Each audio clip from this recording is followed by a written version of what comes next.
Good morning and welcome to another edition of the Debrief Podcast presented by FL1 News. We're here inside the FingerLakes1.com studio. It is your weekly look behind the biggest headlines across upstate New York and in the Finger Lakes. We are, as always, streaming live on YouTube. Man, a lot going on this week. I'm joined by Jackie Augustine. Like always, she was here 2 weeks ago. We had an awesome conversation with Leslie Danks-Burke, and I think everybody should go back and listen to that, right? Yes, that was really great. Inspiring. Yeah, so obviously it's like everything from 2 weeks ago until April 1st, I guess, feels like it's moving at the speed of light in Albany. We go from government that doesn't move, that doesn't change for what it feels like decades, to maybe 20 years worth of legislation passed in weeks. Apparently, rapid fire approaches to solving state problems. And we're gonna talk a lot about them individually, but I'm sort of curious, I guess. What is your take or feel of that speed? What do you make of the speed? Is the speed? Are we in like dangerous territory, or is it okay given what's happened so far? Well, I don't think that anything that has been proposed has come out of nowhere. So I think, yes, there's speed with which it's being promoted, and then the budget is being adjusted, and then things are being adopted. But on the other hand, I mean, this is all stuff that's been talked about and debated for years. Mm-hmm. So I'm sure we'll talk about it. But for me, the one closest to my heart, this LLC loophole, finally, we're getting some legislation. I'm not satisfied with it. I don't think it goes far enough, but no one could say that that's a surprise, because that's been an issue. We've been kind of churning away at trying to come up with a good solution for that for years. Yeah, we are going to talk about that, and also the voting reforms that are taking shape. That's kind of actually flipped local elections on their head, right, with new timelines and such. Yeah. But first, we're going to jump into a Geneva topic. Meeting happening today, or well, may not be today, depending on when you're watching us or listening. But Friday, the 25th of January, there's a meeting happening to sort of revisit or discuss or debate, I guess, the comp plan, or to look at what's inside it or how Geneva should move forward? Well, I mean, City Manager Gerling's convening a meeting of the original comp plan steering committee to bring people back to the table, give them some updates about what's been going on, how it conforms with the comp plan. Are there areas where maybe things need to be revisited or brought back to the surface? You know, are there certain things that we thought were priorities coming out of the comp plan that haven't necessarily moved as much as we were hoping for? And also giving some feedback from this last council retreat as far as what the councilors are thinking. That I find will be particularly interesting, because from observing the meetings and reading what's going on, and I don't know. I really don't get a clear vision from the council as far as what their priorities are, what they really want staff working on. It kind of seems to be a grab bag. So if there's a way that the comprehensive plan can come back to the forefront and really guide the decision-making of the city, I think we're better for it. Yeah, you know what? I think just listening to that sort of synopsis of what's going on, I think we just have to be careful of making sure that neither the comp plan nor sporadic decision is one way or another determining every single decision that's being made. There has to be, like you're always talking about nuance, and there has to be nuance to how you're approaching it. I do think it's kind of interesting, because I think some municipalities kind of go through this ebb and flow of, you know, there's a lot of energy behind a comprehensive plan. Right.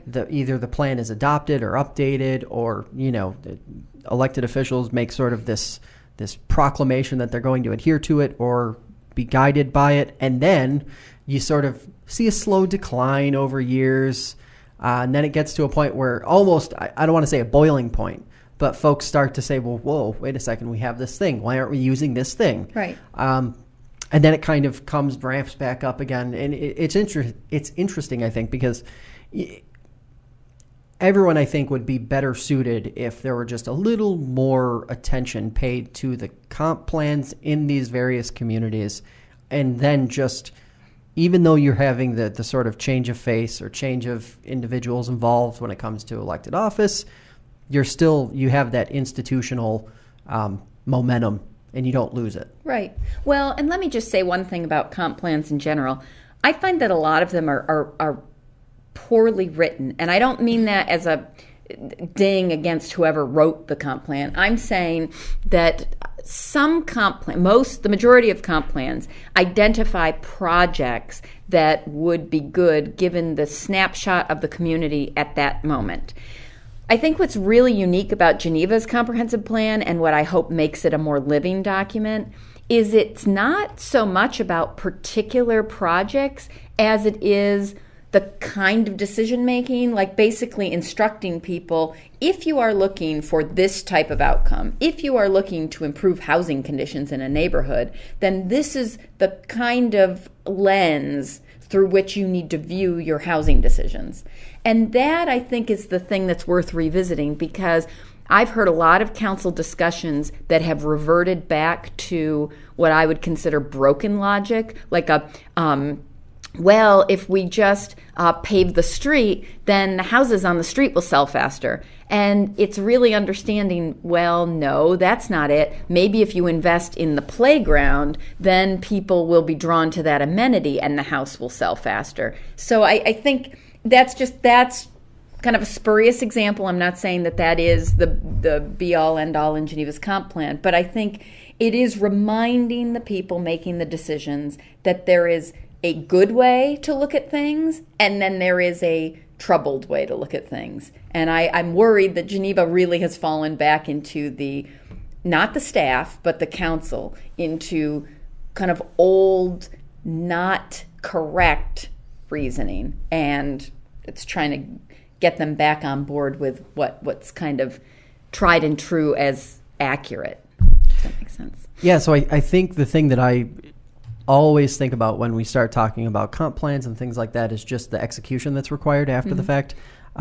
You can have a great plan, but if you aren't sort of executing the baby steps along the way to get to wherever you want to go, we've been listening to people complain or talk about how terrible housing is for how long. I mean, it's this never-ending cycle, and I just, you start to wonder, is like, okay, comp plan's great, but when are we going to start to see some action on, middle income housing, right, or, this, that, or the other thing, whatever the issue may be. That's why I actually found it pretty palatable that the city of Auburn last year was actually considering basically a measure to account for what the housing stock actually looked like, the rental property stock, what that actually looked like. They didn't act on it. But it's been a legislative proposal up there that's been kicking around for like close to a decade or a little more than that. But that's the kind of thing I think you have to take some proactive steps beyond just having the plan, because the plan kind of outlines at least this is my interpretation. The plan outlines what the ideals are, what you kind of, right, what you want. Yeah. It might go into a little detail and sort of break down like how you can get there, maybe give you some broad steps, but you also have to have that sort of day-to-day focus and day-to-day attack at the same time. Right. And I think that might be, if I'm going to sort of take a shot at any community, and I'm not taking any shot at anyone in particular, but if you look at most communities that are struggling, it tends to be not because of the lack of, planning or the lack of available plans to follow. It's just the lack of execution. Yeah, absolutely. So obviously tons and tons and tons of state news to get through. I want to start with early voting. Okay. By now, everybody's heard about what has now been signed into law. It's official. It's real. Right. The whole 9 yards. Couple of the sort of highlights, I guess, or lowlights, depending on your view. It establishes a 9-day early voting period that wraps up the Sunday before Election Day. Yep. Which I think by that definition also means that we'll have voting on the weekend. Is that true? Did you interpret it that way as well? That's what I wasn't clear about. Is that at the discretion of the municipality, or is that mandated? This is mandated. Okay. So then it does sound like you will have at least a Saturday. Yeah, and some of the other reforms that are sort of coming along with it, we've got let me get this in first. it will cost money. This will cost Right. money. There's sort of discrepancy. I've heard Republicans throw out some pretty big numbers in the 20 plus 25 million cost. But the official number is around 10 million. There's also been some debate about who's going to pay for it or how it's going to be paid for. Is the state going to reimburse the counties? We know how that usually goes.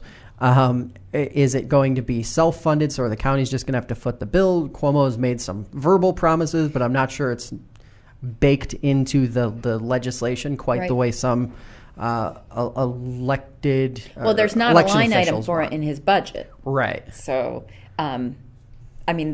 he has said, if I'm understanding this correctly, that by consolidating primary day, right? So now we're not going to have a local primary day and a federal or a state primary day and a federal primary day. We'll just have the fourth Tuesday of June will be primary day, which makes me sad. I'm going to miss September. I like the September primary. But anyway, I think that by consolidating it that day, he says that there's enough cost savings there that should accommodate the early voting.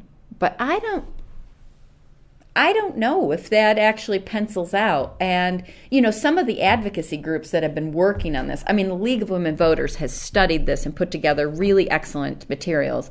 That it's a win for the concept, but a concept is only as good as its implementation. Weren't we just saying this about comprehensive plans? Yeah. So it sounds like Governor Cuomo has put out a comprehensive plan for early voting, except it really must happen. It is a mandate. But is it an unfunded mandate, which is, the bane of all of our existences? Right. Add it to the list. So add it to the list, and I actually think with a lot of the proposals that we're going to talk about this hour, there's a lot of cost that hasn't really been debated or discussed much beyond sort of the surface level political stuff that we see, the back and forth. Right. So early voting, how do we feel about it, just in general? Here's the way I look at it. I think it's a net win. If consolidating dates, I think is a great idea because as a person in the media, there's nothing more frustrating than having 50,000 dates. Yeah. And all of the to-do that goes along with it. Also, as a person who works in the media, I am pretty darn annoyed with the fact that now election season runs from basically January until November. Yeah. It is just absurd. Like you're talking about instead of 2 to 3 months of real election season, petitions were initially, I believe, either June or July. That was when the petition process started. Right, it's usually June. Right, end of June. And now you're looking at end of February into March. Right. They're due in April. Everything basically becomes official at that point, and then you're waiting your 2-month campaigning until the primary, and it for everybody who's frustrated or annoyed with this sort of constant campaigning, Ted and I have talked about it the last 2 weeks on the program. Right. The Tracy Matranos of the congressional races who are saying, I'm back in 2020. Right. Here I come.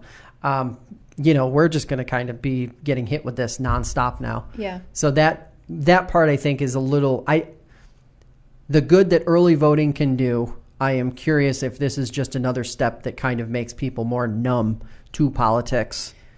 Yeah, that would be unfortunate. But I do have to say the other side of that is that when you have first of all, I hate campaigns. They're sound bites. They're nothing substantive. But I actually think an extension of a campaign in this way, what you're talking about, this kind of January to November season, might actually improve things. And here's why. Now, this is because I'm eternally an optimist, and I know I'm very naive. So I'm sure none of this will come to pass, but this is my hope.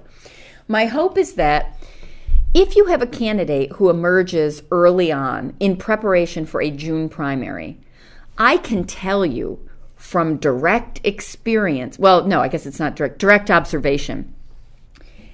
Sometimes the laziest, most disengaged elected officials put a little bit of pep in their step when they realize it's an election year. Okay? You start seeing, they start bringing, fancy leather-bound notebooks, and they wear a suit to all the meetings. And all of a sudden, they're asking a lot of questions about stuff that they should know was already talked about a year ago, but they missed it because they weren't paying attention back then.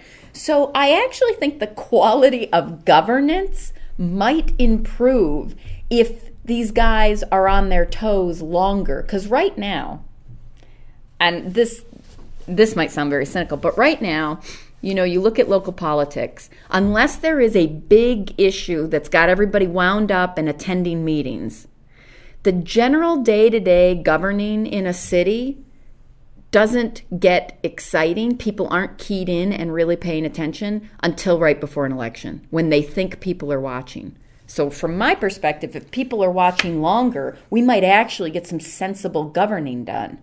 But again, that's just my very optimistic spin on the whole thing. So essentially we're saying forcing the constant campaigning would be a net good because it would make elected officials do their jobs. Yeah, I would reframe it as enhanced accountability, extended accountability. Because right now, if people know they're not being watched till the very end, they're going to act like, unless you've got good people in there, which unfortunately in a lot of cases we don't. But I think it's going to tell people, okay, you're under scrutiny now. You better pay attention. Yeah, it's interesting. And obviously there were a lot of other items baked inside of the changes that we saw. We talked about it a few weeks ago the last time you were here, the LLC loophole. Yeah. It's not closed. No, I don't want to say completely it's closed. So it's just...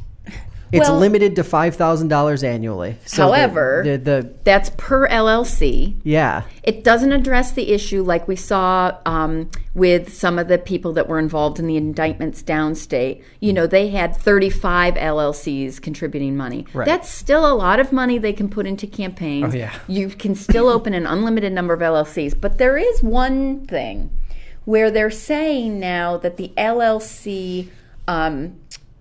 the members of the LLC are going to have to be disclosed. But this is the part I couldn't quite figure out.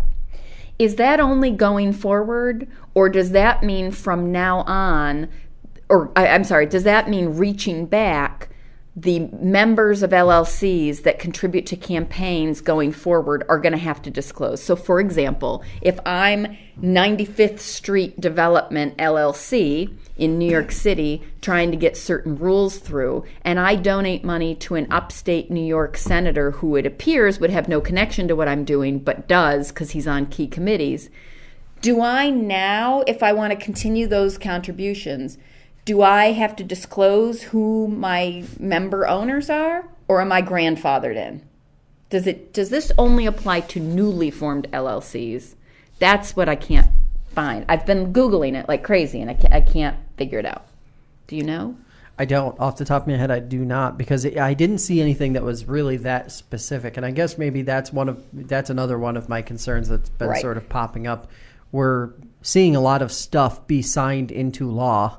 But even after it's signed into law, we don't get too much more insight into what it is than we had before. Right. I think it's going to take a good couple of weeks for people to scramble through the, reams of documents that are being put out and then try to follow them to their logical end in terms of consequences. And I don't know. I hope it is retroactive. I hope from now on, any LLC that donates to a campaign has to reveal its members. I am worried that it is providing new transparency now for newly formed LLCs, but the old guard, the currently existing, already knowing how to do this groups might get a pass. I hope not. I'm interested. I don't know.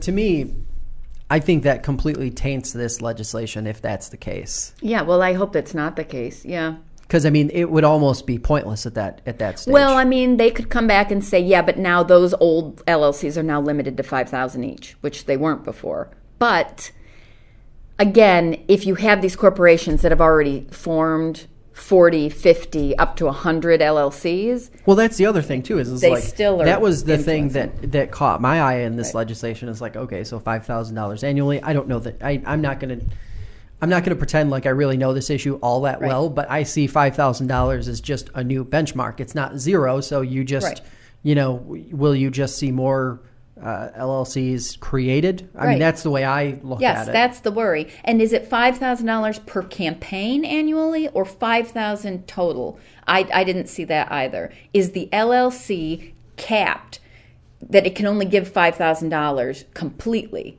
as an entity to any campaign? Or is it $5,000 per campaign? Because again, the workaround for that, as we've seen with this Senate election committee in the Republicans, which now I think the Democrats have formed similar, they see what the Republicans are doing to skirt the rules, and then they say, well, we don't want to be behind, so we better do the same thing. But, the Republicans have been excellent at creating 50, committees to elect or committee to promote this agenda, so that they've been able to capture additional campaigns that don't meet those caps, and then they funnel it to the candidates. And I'm just wondering how much of this is Cuomo paying lip service to the idea that we need ethics reform, especially since there was all this, we need ethics reform if you're going to give yourselves a raise. So I'm wondering how much of that is, okay, we'll give you a little something, but it's yet to be seen how deep it really goes in solving the problem. Well, and I mean, is it that hard or that much of a stretch to imagine a scenario where literally we're talking about a means to actually create more of a smokescreen? Mm-hmm. Would that be a stretch? That's because the worry. Now that you have, the instead of 50 to 100 LLCs given on one particular issue or one particular person behind one particular person, you could have, 500 or I mean, and then if you're trying to go back and you're trying to figure out where the money is, I mean, good luck. You're going to be buried in paperwork. I mean, there's just no. Yeah, although I would say here's something that any interested legislators who really care about ethics reform could be pushing at the state level would be the actual data collection and reporting requirements. Because right now, the Board of Elections website, I'm sure they're doing the best they can, but I would argue they are not using the most technologically advanced means of collecting and sorting data. I should be able to go to the state elections website and find out a particular individual's contributions related not just to their particular giving, but what LLCs they're members of, what businesses they have given on behalf of. And right now, it's so cumbersome. Trying to piece this stuff together could be a full-time job, right? Just for figuring out one campaign donation thread. But when you know how much money is wrapped up in some of this stuff, I think that what they should be passing are better reporting standards so that you could just, in the name of open government, go in and sort this stuff in a spreadsheet that would return very easily a way of tracking who's giving to what issues and what people. Yeah, and I don't know, and I think all of that, what you just encompassed in that rebuttal, I think is exactly why I don't have much faith in this at all. I know it's one thing to assume that things are well intended, something is well intended. Right. It is completely another in a state like New York where skirting the rules has effectively become the standard. Right. On both sides of the aisle, that I just can't imagine, now that you have one party who controls all the levers of government, that the outcome in this way is purely good or purely positive. I mean, we see what they're doing, right? The Democrats are saying, look we know the ways that the Republicans have been manipulating campaign finance laws, and they're not. They should be saying, and that is wrong, full stop, and we don't want anybody putting dark money into our campaigns at all across the state. Instead, I think what you're seeing is legislation to try and cut off the means that the Republicans have gotten really good at using for hiding their money, but without putting in the requisite protections to make sure that all these campaign strategists don't get into a room and say, okay, well, now what's the next loophole that we can exploit to get all the money back in?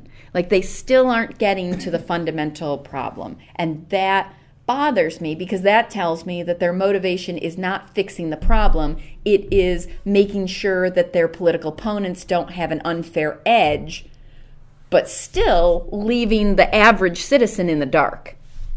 Yeah, I think, this kind of goes into the next topic we're going to talk about, what happens, the things or the steps that take place after conviction of an elected official.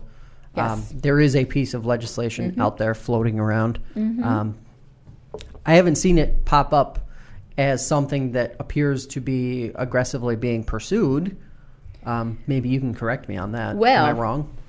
No, I think you're right. I mean, two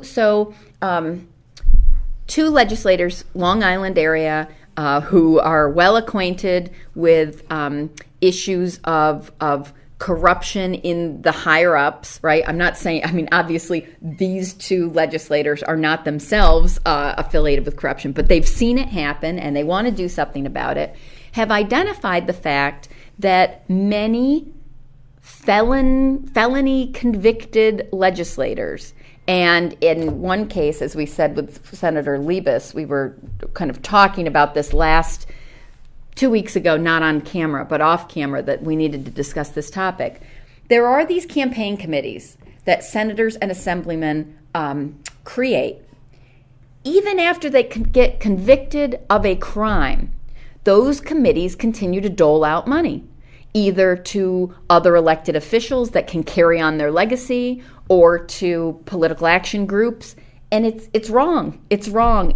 And people continue to make contributions. I mean, Senator Liebes's campaign committee was making contributions to the Republican committee beyond the grave. Like it's ridiculous. So they have introduced legislation. It is Senator Kaminsky and Assemblywoman Griffin who are the legislation would require that once you are convicted of corruption, right, or any felony while holding your office, that you would have to do one of four things with your campaign funds. You would either have to return it to the contributors on some prorated basis, which no one would do because that would be really unwieldy to try to figure out. Second, you could donate the funds to a charity. I think they should take that out because I think we've seen enough abuses of charities in New York State that donating it to a charity, that could also be questionable. But the third would be they could donate the money to a SUNY or CUNY school, right? Give it to a state university. Or the last thing is the money gets forfeited back to the state's general fund. Mm-hmm. The idea being let everybody benefit from what you raised and then misused in your office. So I really would think this would be a no-brainer. I think it should pass, and I'm not sure why it hasn't yet. I don't know. Well, I think I know why. I think there are too many legislators who benefit from the abundant coffers of these convicted legislators. It's both sides of the aisle, right? Skelos and Silver, Republican and Democrat, had a huge campaign war chest, and a lot of upstate Republicans and a lot of downstate Democrats benefited from getting that money flowing.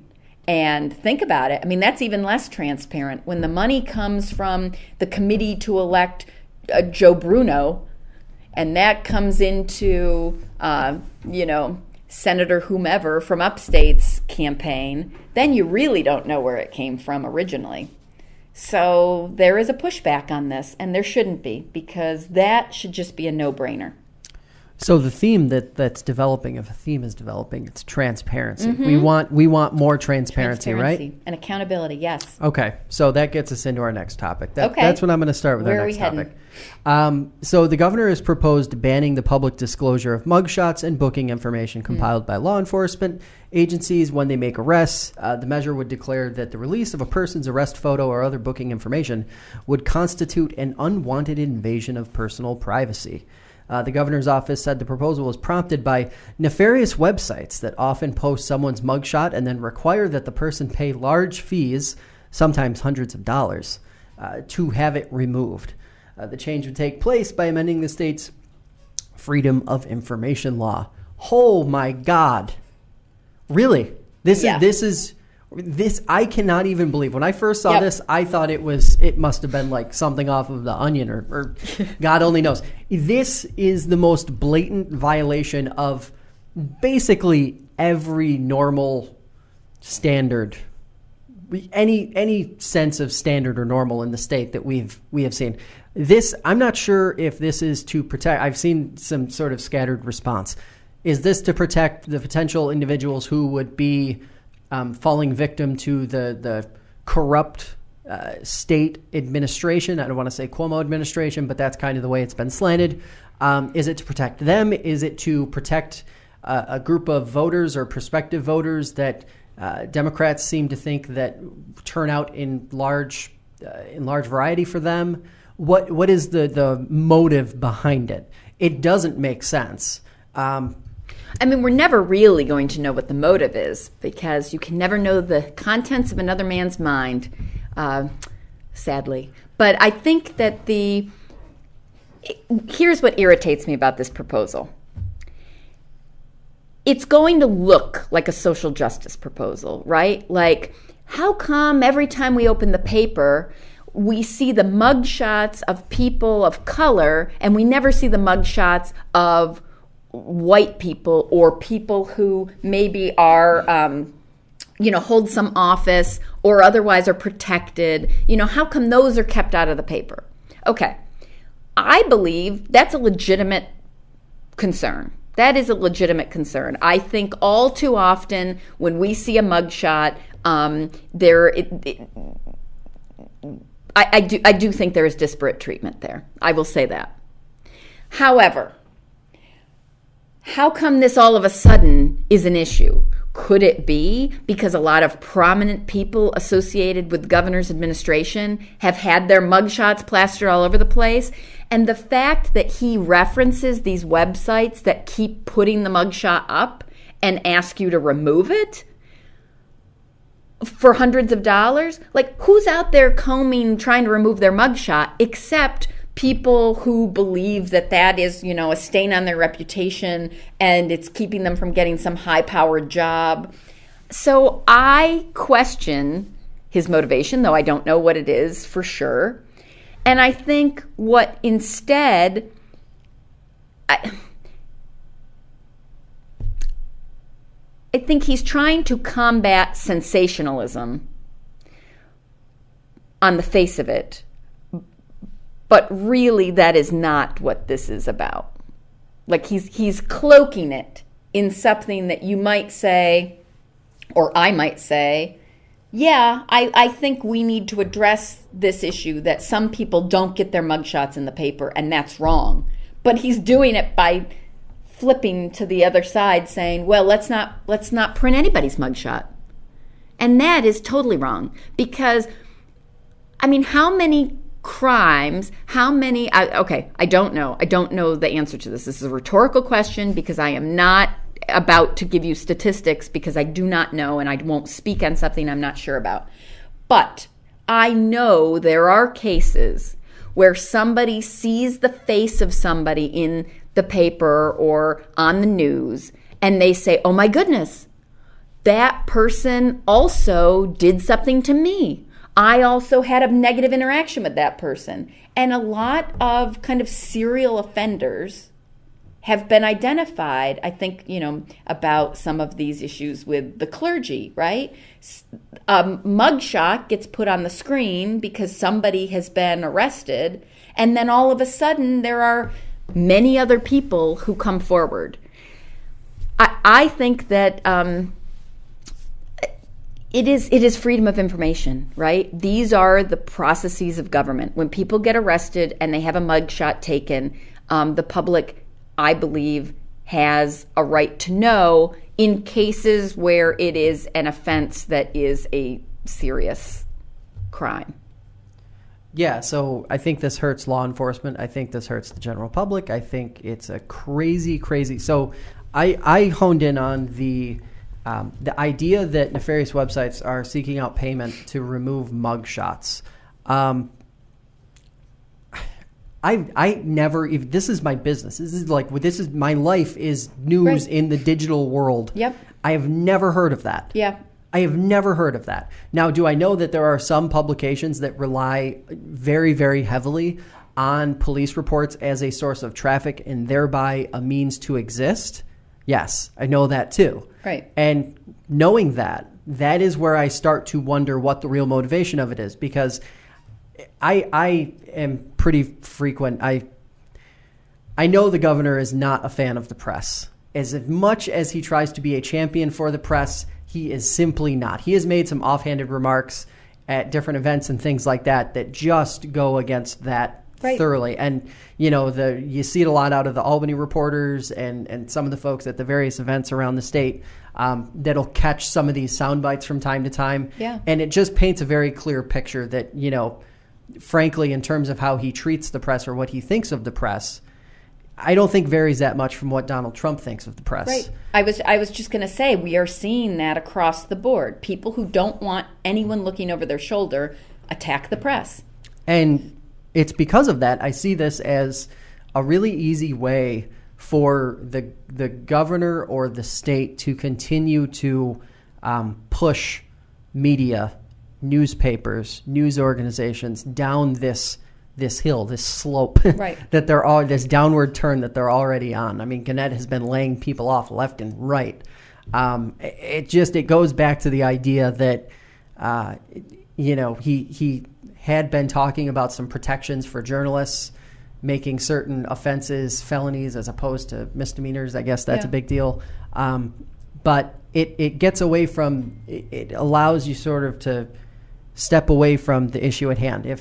To me, I look at this and I say, well, if you have websites, and don't call them websites, they're people behind websites, demanding payment for certain things to be removed, whether it's sort of like the arrest record or the mugshot, address that. Right.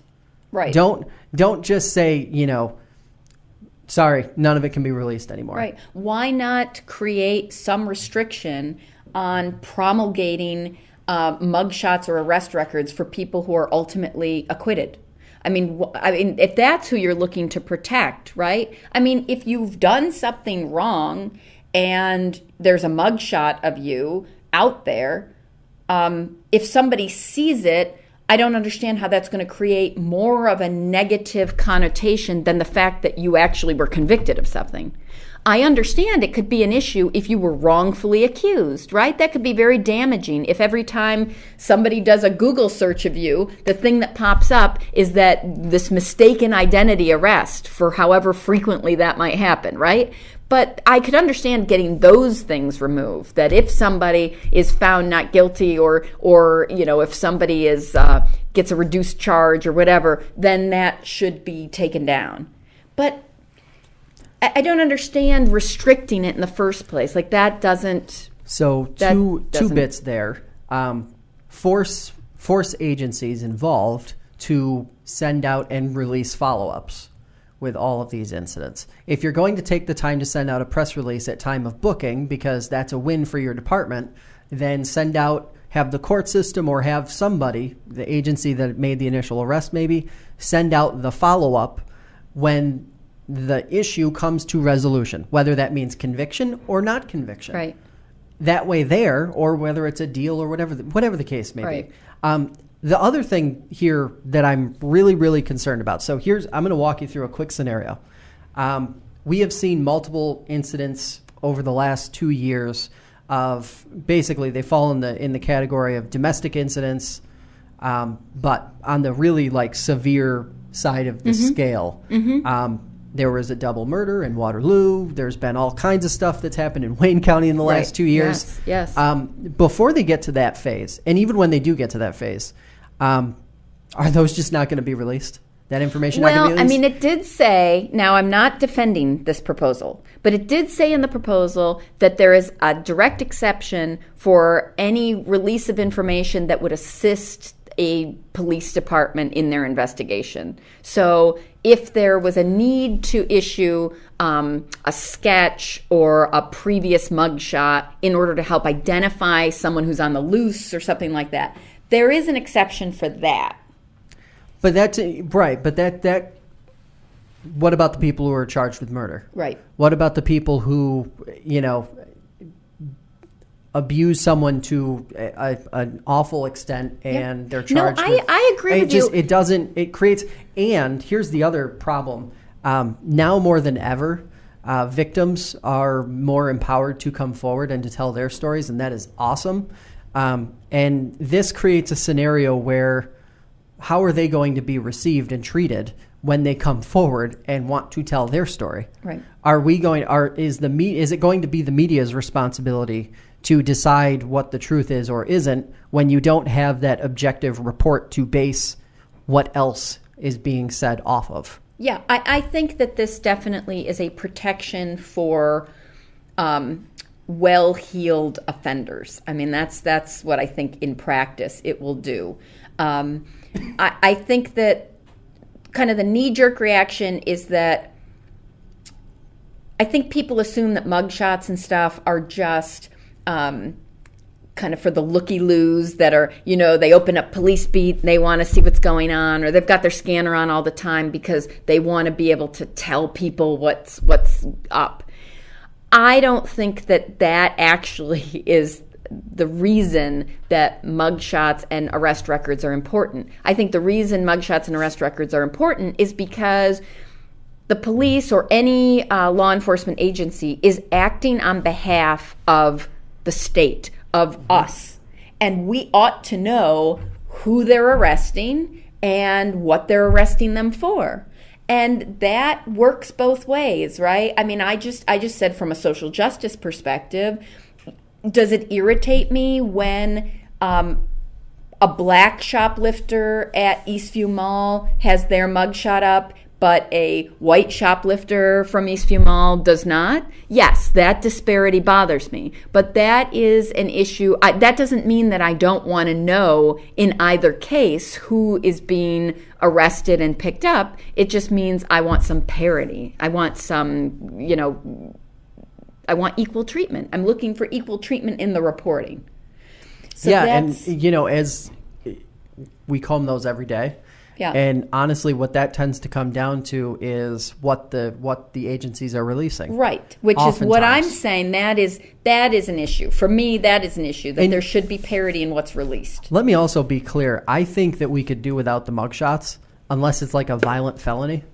Yes, absolutely. I mean, the mugshot, it is the narrative that you don't want to lose. Right. Because that if God forbid the police were ever in the wrong, or if there were ever a scenario where, creating this smoke screen, this filter between what's happening and the public, I think it's a slippery slope. Yeah. And that's it's like the start or the beginning, I guess. And it really, really concerns me. Yeah, that's an excellent point. I agree with you. The mugshots, I think, are only necessary in situations where it's a violent offense or it's something that might have been perpetrated against other people or organizations, right? So like, let's say, a CEO of a company is arrested for, felony, like embezzlement or something.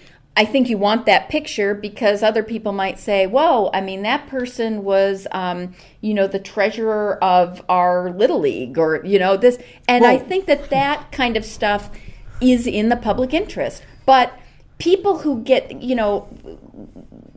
if there's a bad check or shoplifting or something like that, I frankly, putting up a picture of someone at one of, in one of their worst moments, that to me just seems like an attempt to. Yeah, and I think one of the questions that I had afterwards is like, what's that do to our court system, or what does that create? Because technically, I mean, those of us in the media, do we just foil the court system? Because as soon as something begins in court, it's public information, or it has been historically. Yeah, it should be. Does that mean we're going to, in addition to having sort of a secret police, we're also going to have a secret court system where information isn't disclosed or released based on, they haven't been convicted, so we have to give a true due process, which has never been, it's an impossible standard to maintain, in my opinion. Yeah. It creates so many challenges. And I don't think a lot of those have even been thought about. I think the legislation was just kind of thrown at the wall in a big heap of stuff that well, I think Percoco and some of those guys were probably like, hey, I didn't really like having my picture plastered all over the place. Well, you know what? That's what goes along with participating in this kind of nonsense. Yeah. All right. So we've got a couple other topics that we have to hit. I'm kind of running out of time. All right. Teacher evaluations no longer being tied to test scores, test outcomes. Good, bad, indifferent. If you want to know any of the things that we're going to talk about, the sort of quick items that we're going to hit the rest of the way through, links are in the story attached to this video or the podcast on fingerlakes1.com. So check for it there. Teacher evaluations, though, no longer required to be linked to student test scores under the bill that was approved on Wednesday by the state legislature. It's expected that the governor will sign it and all will be well, and that will change. I look at that and I'm like, okay, so that's the admission that the standardized testing that we've been pushing for the last 2 decades hasn't worked. It's completely failed. So what are we doing about that? And, okay, this is cool, I guess. I just don't this is one of those really does this appeal to the teachers union? Is that what this is? I don't know. I mean, I think it is a pretty big admission of a mistake, right? I mean, the idea that somehow standardized tests were going to give you some very objective way of evaluating the effectiveness of teachers is wrong. It's just wrong. And it put such an emphasis on standardized testing that I think the quality of education in New York State became limited just by the fact that teachers lost the ability to be themselves, to be teachers. And they instead just became kind of managers of testing. So I'm glad that that's going away. But the testing's not going away. I mean, I wish the testing were going away, but doesn't that have to be the next step? If you're doing this and you're admitting this, doesn't that have to be the next logical step? Because otherwise it's okay, you said this by passing this legislation or by making this move. Yeah. I don't know. I mean, I can't really predict where it's going to go next, because I think that Pearson and the other corporations that are so invested in getting those contracts and making all their money off of developing curriculum that is largely flawed, they're not going to stop lobbying. Yeah. So it's kind of a war of wills, right? How much can the residents and citizens of New York fight against a larger corporation? That's an ongoing struggle. So we have the Reproductive Health Act, I believe it is called, if memory serves me correctly. That's been the big news this week, I think. It's passed. It's been signed. It's law. It sort of reinforces what Roe v. Wade set out to do. Plus, I think it goes a little further than that, honestly. But in general, the reaction, I think, has been very from the two polar ends, and we haven't seen a lot of reaction from the middle. And I kind of guess is that what we should expect out of something like this? I don't know. Frankly, I find it not newsworthy, which I suppose I may be the only person in the state who feels this way. I think it's just an opportunity for legislators to say a bunch of bluster and on both sides of the issue. And I think the actual impact on our everyday lives is nothing. Nothing changes. And I think there are people who are using this to fundraise on both ends of the spectrum. Right. And frankly, I find it uninteresting, because look at our local legislators' responses, right? They want to express a lot of outrage, but then I look at their voting records and I'm thinking, you know what, if you really care about improving the conditions for women and children and reducing the circumstances that might lead someone to choose abortion as a viable option, put your votes where your mouth is. But no, this is an easy, thing to get really mad about or to be really supportive of, and then there's no substance to actually addressing real issues. So I've just been ignoring it, frankly. Yeah, this is one of those, like, it's gotten everybody to yell and scream on the two ends, and it hasn't really, I don't think it changes much else. If anybody thought that New York State was ever going to be one to ban abortion or to move in this conservative way where, some of the folks on the far right who are saying, abortion shouldn't ever be legal under any circumstances, or some of the folks on the opposite end of the spectrum who are saying it should just always universally be, like, if you didn't think that New York was ultimately going to go in this progressive direction, I mean, you've just been fooling yourselves. All the people who've been yelling and screaming about it, I'm thinking to myself, why haven't you been yelling and screaming for the last 5 years? As soon as Election Day came and went this past year, and we knew that Democrats were going to control all three levers of government, we should have known, like, this was going to be the next step. Something of this nature was going to get put forward, because it looks... I know I've sort of backed off of my stance early on that suggested Governor Cuomo was going to jump into the presidential race. I don't think that's the case. But I think in terms of dictating what the national policy looks like in the grand scheme of things, I think Governor Cuomo knows the role he can play in terms of shaping what the Democratic Party's platform will look like in 2020. I think that's probably true. I am anti-abortion. Like, that is everyone who knows me knows that's my stance. I also think politically it is a wedge issue that serves no useful purpose. Right. I think what it does is it seeks to divide people who fundamentally believe in human dignity and pushes them apart from one another so that they can't actually work together for real legislation. And that's why I just refuse to participate in that discussion, because it's a distraction. I mean, give me some real issues, right? I mean, how can people who wouldn't vote for the Child Victims Act be touting this as the worst thing to ever happen? I mean, there's no consistency there, and that bothers me. So, speaking of things that the governor thinks is insignificant, AIM funding, aid and incentives for municipalities, that looks like it's going away. Well.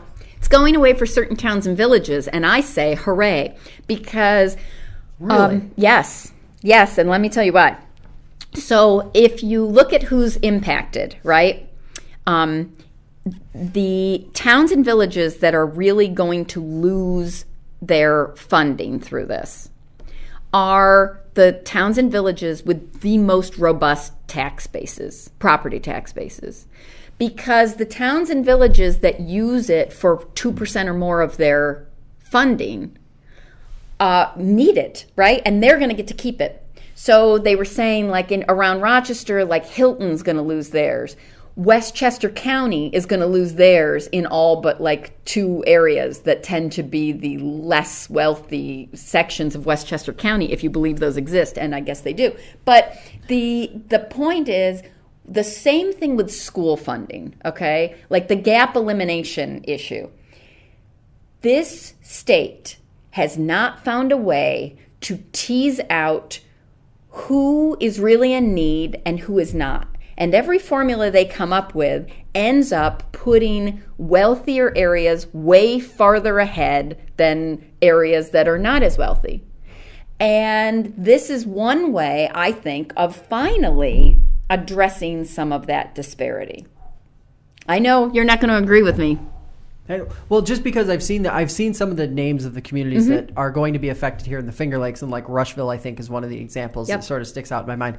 They are not financially stable. Now I've had this discussion with Rushville's supervisor many a time. Okay, well, former supervisor. Rushville's taxable assessment in Ontario County is quite high. Now, they choose to keep their tax rate low, so it does look as though they don't have as robust a pot of money. But if you look at comparatively the percentage of burden on the taxpayer, some of these communities keep their taxes low because they're being subsidized by the state, whereas other communities, their tax rates are moderate or high, And the state money still is just kind of helping to run things. And why is that? Because these larger communities contain the tax-exempt amenities that draw people to a community. Churches, schools, hospitals, colleges do not pay property tax. So those communities need more state aid to help subsidize the robust cultural offerings that draw people to those locations. But rural areas that have a lot of tax base and not a lot of tax-exempt properties should be able to pay fuller freight. Okay. So the problem with that, I think, Tell me. is that you're looking at it from the taxable property standpoint. And I don't think that's necessary. I think it's easier to look at why a community like Rushville keeps their taxes low. Might have more to do with the financial condition of the individual humans who live in those communities. And do you want to tell me that the average person in Rushville has less ability to pay than the average person in Geneva? I would say not. I have no idea. But I know that there is a disparity between, and you taking it from the Geneva perspective, I think is sort of symbolic of what the larger debate and issue is in New York State. Right. Rural versus urban. Rural has a whole different slate of problems than urban does. And when you start to elevate those taxes in those small communities that already aren't playing the same, if you want to take it in like the economic development lens, they're not playing on the same playing, it's not a level playing field. Right. And I also think that, this is kind of one of those scenarios where's that money going to go? Is it going to stay in upstate? Right. Is it going to stay in the Finger Lakes? Is it going to stay near those communities in Rochester that really need it? Or, in a place like Geneva who maybe needs it more than others because they don't have the money? That's a fair criticism that the money is going to be reabsorbed. But remember, it's supposed to be offset by this new assessment of sales tax on places like Amazon and stuff for third-party sellers. So the idea is that those areas, by whatever financial calculations they've done, are going to be a wash in terms of what they're actually receiving in state dollars. It's just coming from a different pot of money, which I think is a more equitable pot of money. But I want to say one thing, though. Don't you see this as another push towards getting local governments to ask that fundamental question that none of them want to grapple with, which is, why do we exist? Let's take this to a philosophical level, but why do so many towns and villages and cities exist with the layers of government that we have? I know you don't want to get into the Seneca County water situation, but let me just say one thing. When you have a community buying a service from one community and selling it to another community and then, trying to figure all that out. That is not unique to Seneca County, okay?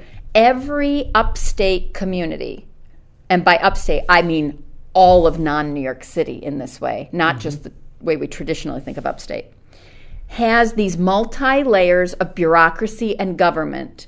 And I have to ask, is that in the best interest of the people living in those communities? Or is it just a holdover of the way we've always done it? And I see this aid to municipalities as being one more kick in the pants toward, let's start asking these tough questions. If a community can't get basic stuff done on its own, in this small configuration it has, maybe it needs to work with another group. Maybe it should consolidate. Yes, in a perfect world, absolutely. I've probably been one of the loudest advocates in Seneca County of a water authority that's ever in the last 2 years. I've probably written 3 columns about it. Yep. You know what? I get that working together. That's why I didn't have a huge problem with go back to the shared services initiative. Mm-hmm. On paper, it makes sense, and it's the right thing to do. Right. But municipalities are already doing that to some degree. Now, we can argue until the sun goes down about whether they're doing it the way they should or they're doing it thoroughly enough. But one, you have to have political will. And two, you have to actually sort of have the vision and the execution skills to get that done. I'm not sure a lot of our elected officials, frankly, can get that done. So you backpedal into this scenario where the state then comes down and says, well, if you don't do it, you may not get reimbursed for this, this, and this. And it creates that division. You're creating that division between people feel like, instead of putting it out there or building a system where people are just encouraged to do it for the benefit of their own community, you're creating a scenario where their backs are against the wall and they have to do it or else. Right. And if they can't come up with a way, like where the way the Shared Services Initiative came to be, it was really quickly put together. Counties didn't really have a lot of time to get it together and come up with a good plan. You know, you're put in this scenario where sort of like the critics of the early voting are saying, you know, why didn't we wait until next year to implement this to actually, because now you're in a scenario where it's been signed into law this week, and now next month or in 2 weeks, the timeline has been moved up 4 months. Yeah, no, I agree with that. I think the implementation is not ideal. I agree with you on that. But here's one of those things where if I were the governor, I mean, we keep talking about, you know, his upstate initiative and the DRI. Here's what I would do, which is a crazy proposal, but I actually think in the long run would be helpful. I think you should tie the state aid to how compelling of a case a municipality can make for their need to exist as an independent entity.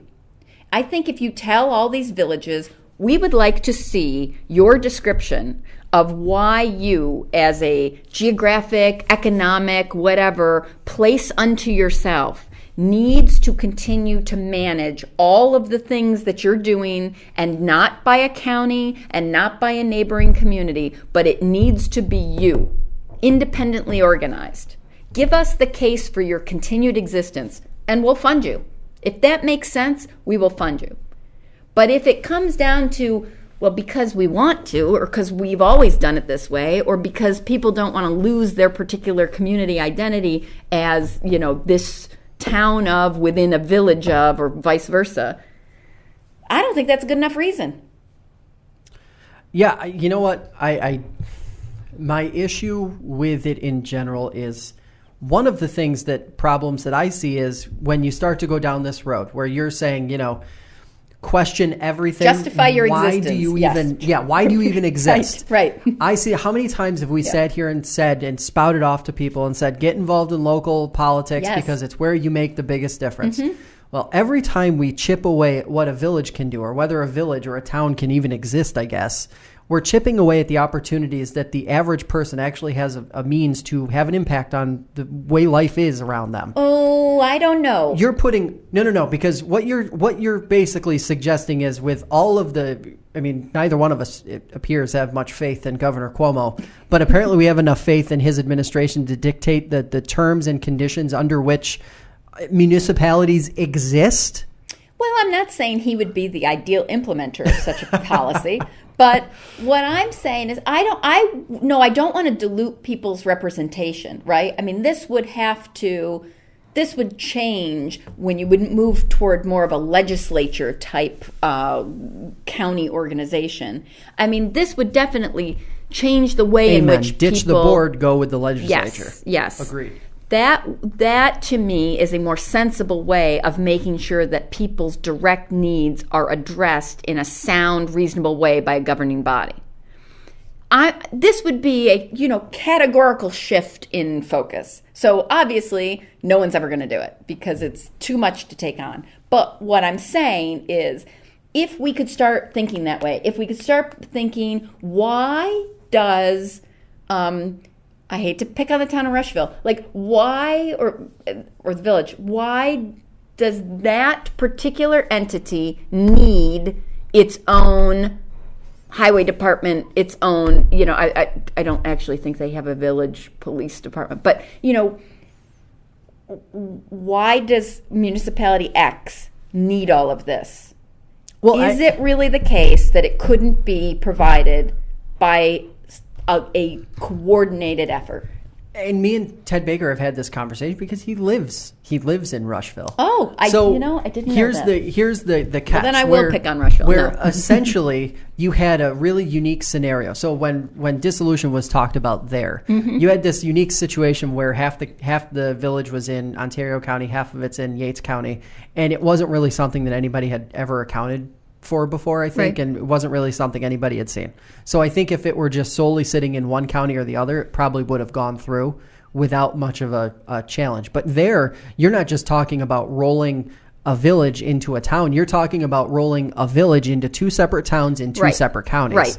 We shouldn't use that. Yeah, we shouldn't use that case then. Bad example, but Lyons is another simple example here in the Finger Lakes. It made sense to dissolve. It worked. It wasn't, catastrophic. Everybody's still living and happy. I just think Seneca Falls, not such a good, not a great example. But at the end of the day, I think where villages are functioning, and dissolution is something that should be proposed by the people. It should not be pushed by elected officials. Where it works and where it makes sense, it should be executed. I do not like the state reaching in, reallocating funds, holding elected officials, this state. Maybe if it were the perfect administration, I would feel differently. But I just don't feel comfortable with this particular administration being the arbiter of all of that. Okay. Yep. Point taken. I can agree with you on that.